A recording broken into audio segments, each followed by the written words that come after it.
ಜನ ಕಟ್ಟಿದ್ರ ಇಡೀ ಜಗತ್ ಪ್ರಸಿದ್ಧವಾಗಿರುವಂತಹ ಗೋಳಗುಂಟವನ್ನು ಕಟ್ತಾರೆ. ನಿರ್ಲಕ್ಷ್ಯ ಮಾಡಿಬಿಟ್ರೆ ಅಂದ್ರೆ ಬಾರಾಟ ಮನೆ ಬಿಟ್ಬಿಡ್ತಾರೆ ಅನ್ನೋ ಒಂದು ಗಾಯ ಮಾಡ್ತಿದೆ. ಅದರ ಸಲುವಾಗಿ ನಡೆದಾಡುವ ದೇವರು ಜ್ಞಾನ ಯೋಗಿ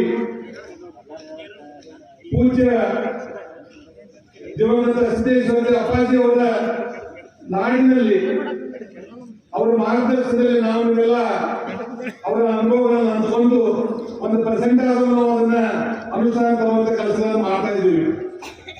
ಇವತ್ತು ಅವರು ಮಾತನ್ನು ಹೇಳಿದ್ರೆ ನೆನಪಾಗ್ತಾ ಇದೆ. ಇವತ್ತಿನವರೆಗೆ ಎಲ್ಲ ಜ್ಞಾನಿಗಳು ಯೋಗಿಗಳು ಏನೇನು ಹೇಳಬೇಕಾಗಿದೆ ಎಲ್ಲ ಹೇಳಾಗಿದೆ. ಇನ್ನೇನಾದ್ರೂ ಇದ್ರೆ ಅದನ್ನು ಅನುಷ್ಠಾನ ಮಾಡುವಂಥದ್ದು ಮಾತ್ರ ಉಳಿದಿದೆ ಅಂತ ಮಾತನ್ನು ಹೇಳಿದ್ದನ್ನೆಲ್ಲ ಕೇಳ್ಕೊಂಡಿದ್ದೇನೆ. ಅದೇ ರೀತಿಯಾಗಿಯೂ ಸಹಿತ ನಮ್ಮ ಭಾರತೀಯ ಜನತಾ ಪಾರ್ಟಿಯಲ್ಲಿ ನಮ್ಮ ಹಿರಿಯರು ಯಾರಿಗೆ ಹೇಳಬೇಕಾದ್ರೆ ಹೇಳೇ ಆಗಿದೆ. ಇನ್ನೇನಾದ್ರೂ ಇದ್ರೆ ಅದನ್ನು ಅನುಷ್ಠಾನ ತರುವಂಥದ್ದು ಮಾತ್ರ ಉಳಿದಿದೆ ಅಂತ ಮಾತನ್ನು ಈ ಸಂದರ್ಭದಲ್ಲಿ ಹೇಳಬೇಕಾಗಿದೆ.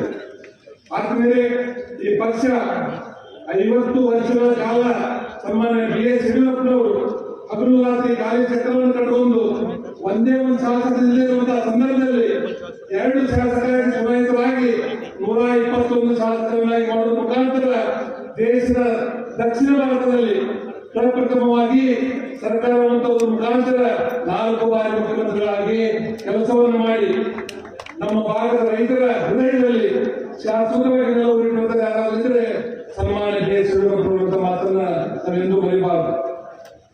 ನಾವು ಹೇಳ್ತಿರ್ತೀವಿ ಆಡು ಹುಟ್ಟದ ಗಿಡವಿಲ್ಲ, ಯಡಿಯೂರಪ್ಪನವರು ಕೊಟ್ಟಿರುವಂತಹ ಕೂದಲಿಲ್ಲ ಅಂತ ಮಾತನ್ನ ನಾವು ಬಹಳ ಜನ ವಿಚಾರದಲ್ಲಿ ನಾವು ಮಾತಾಡ್ತಿರ್ತೀವಿ. ಇನ್ನೂ ಅಂತ ಗೊತ್ತಿದೆ ಬಿಜಾಪುರದಲ್ಲಿ. ಯಾಕಪ್ಪ ಅಂದ್ರೆ ಬಿಜಾಪುರದ ಗೋಳಗುಂಟ ನಮ್ಗೆ ಒಂದೇ ಸಲ ಹೇಳಿದ್ರೆ ನಮ್ಗೆ ಕೇಳಿಸೋದಿಲ್ಲ. ಅಂತ ಗೋಳಗುಂಟದ 1 ಸಲ ಕರೆದ್ರೆ 7 ಸಲ ಕೂಗ್ಬೇಕು. ಅಂದ್ರೆ ನಮ್ಗೆಲ್ಲ ಬಿಜಾಪುರ ಬಾಗಲಕೋಟದವರಿಗೆ ಒಂದು ಅರ್ಥ ಆಗುತ್ತೆ. ಅದ್ರ ಸಲುವಾಗಿ ಇವತ್ತು ಯಡಿಯೂರಪ್ಪ ಹುಡುಗಿದ್ರೆ ವಿಧಾನಸೌಧದಲ್ಲಿ ನಡೆಯುವುದು ಅನ್ನುವಂತ ಒಂದು ಕಾಲೇಜ್. ಅದೇ ತರ ಇವತ್ತು ವಿಜಯೇಂದ್ರ ಅವರು ಹುಡುಗಿದ್ರೆ ಬಿಜಾಪುರ ಹಿಡ್ಕೊಂಡು ಇಡೀ 31 ಜಿಲ್ಲೆ ನಡೆಯುತ್ತದೆ ಅಂತ ಮಾತನ್ನ ಈ ಸಂದರ್ಭದಲ್ಲಿ ಹೇಳ್ತೇನೆ. ಇದ್ರ ಜೊತೆಗೆ ನಾವು ಒಂದೇ ಒಂದು ನಾವು ಮಾಡಬೇಕಾಗಿರುವಂತದ್ದು, ಹೋದ ಬಾರಿ ಲೋಕಸಭಾ ಚುನಾವಣೆಯಲ್ಲಿ 28-25 ಗೆಲ್ತ ಬಂದಾಗ ಕಾಂಗ್ರೆಸ್ನವರು ನಮ್ಮ ಮಾಧ್ಯಮ ಸ್ನೇಹಿತರು ವಿಧಾನ ಸಾಧ್ಯತೆ ಅಂತ ಮಾತನ್ನ ಉಪಯೋಗಿಸ್ತಾ ಇದ್ರು.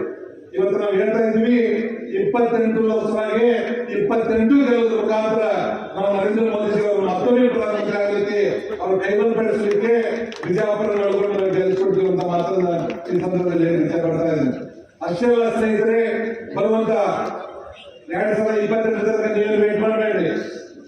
ಲೋಕಸಭಾ ಚುನಾವಣೆ ಒಳಗಡೆ ಹೊರಗಡೆ ಮತ್ತೆ ವಿಧಾನಸಭೆ ಇವತ್ತು ನಾವು ಜಗಳಾಟದಿಂದ ನೋಡ್ತಾ ಇದ್ದೇವೆ. ಒಬ್ಬರಿಗೊಬ್ಬರಿಗೆ ಆಗುದಿಲ್ಲ. ಏನೋ ಒಂದು ಬಿಟ್ಟಿ ಬಾಕಿಗಳನ್ನು ಹೇಳುವ ಮುಖಾಂತರ ಅಧಿಕಾರಕ್ಕೆ ಬಂದು ಆ ಬಾಕಿಗಳನ್ನ ಮಾಡ್ಲಿಕ್ಕೆ ಆಗ್ತಾ ಇಲ್ಲ.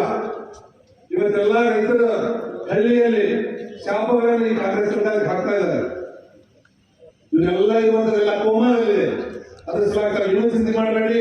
ಬರುವಂತಹ ಚುನಾವಣೆಯಲ್ಲಿ 100ಕ್ಕೆ 100ರಷ್ಟು 150 ಸೀಟುಗಳನ್ನು ಗೆಲ್ಲುವ ಮುಖಾಂತರ ಮತ್ತೆ ಭಾರತೀಯ ಜನತಾ ಪಾರ್ಟಿ ಸರ್ಕಾರ ಕರ್ನಾಟಕದಲ್ಲಿ ಆಶೀರ್ವಾದದಿಂದ ಬಂದೇ ಬರ್ತದೆ ಅಂತ ಮಾತನ್ನ ಈ ಸಂದರ್ಭದಲ್ಲಿ ನಾನು ಹೇಳ್ತಾ ಇದ್ದೀನಿ.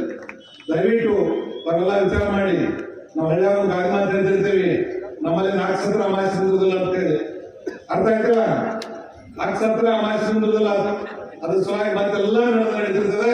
ಅದ್ರ ಸಲುವಾಗಿ ಅವೆಲ್ಲ ಗಟ್ಟಿಯಾಗಲಿ. ಯಾರ್ಯಾರ ಪಕ್ಷದಲ್ಲಿ ಅಸಮಾಧಾನಿತರ ಪಕ್ಷವನ್ನು ಕೂಡಿಸುವಂತ JDS ಮತ್ತು ನಾವು ಕೂಡಿ ಒಂದಾಗಿರ್ಲಿ.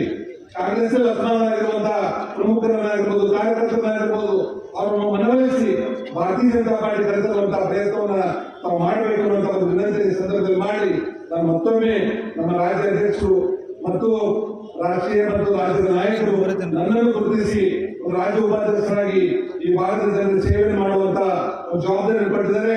ಅದು ನಿಶ್ಚಿತವಾಗಿ ಮನೆಯಲ್ಲಿ ವಿಶ್ವಾಸ ನಂಬಿಕೆ ಇಟ್ಕೊಂಡಿದ್ದಾರೆ. ಆ ವಿಶ್ವಾಸ ನಂಬಿಕೆಗೆ ದ್ರೋಹ ಬರಲಾರದಂತೆ ನಾವು ನಡ್ಕೊಳ್ತೀವಿ ಅನ್ನೋ ಮಾತನ್ನ ಈ ಸಂದರ್ಭದಲ್ಲಿ ಹೇಳ್ತಾ ನಾವು ಒಂದು ಮಾತನ್ನ ಹೇಳ್ತೇನೆ. ಮುರುಗೇಶ್ವರ ಬರೀ ಬಾಗಲಕೋಟೆ ಬೀಳಿಗೆ ಅಲ್ಲ, ಮುರುಗೇಶ್ವರ ಯಾಕಂದ್ರೆ ಜಿಲ್ಲೆ ಅವ. ನಾನು ನಿಮ್ಮ ಜಿಲ್ಲೆ ಅಳಿಯ, ನಿಮ್ಮ ಊರ ಅಳಿಯಾಗಿರೋದ್ರಿಂದ ನೀವು ಇದೇ ಕೆಲಸ ತಗೊಂಡು ಸಹಿತ ನಾನೇ ಈ ಕ್ಷೇತ್ರದ ಅಭ್ಯರ್ಥಿ ಅಂತ ನಿಮ್ಮ ಕೆಲಸಕ್ಕೆ ಮಾಡಿಕೊಡ್ತಿರುವಂತ ಮಾತನ್ನ ಈ ಸಂದರ್ಭದಲ್ಲಿ ಹೇಳಿ ನನ್ನ ಮಾತಾಡಲಿಕ್ಕೆ ಅವಕಾಶ ಮಾಡಿಕೊಟ್ಟಿರುವಂತ ನಿಮ್ಮೆಲ್ಲರಿಗೂ ಒಂದು ಮಾತು ಮುಗಿಸ್ತಾ ಇದ್ದೀನಿ. ಜೈ ಹಿಂದ್. ಬಿಜೆಪಿ.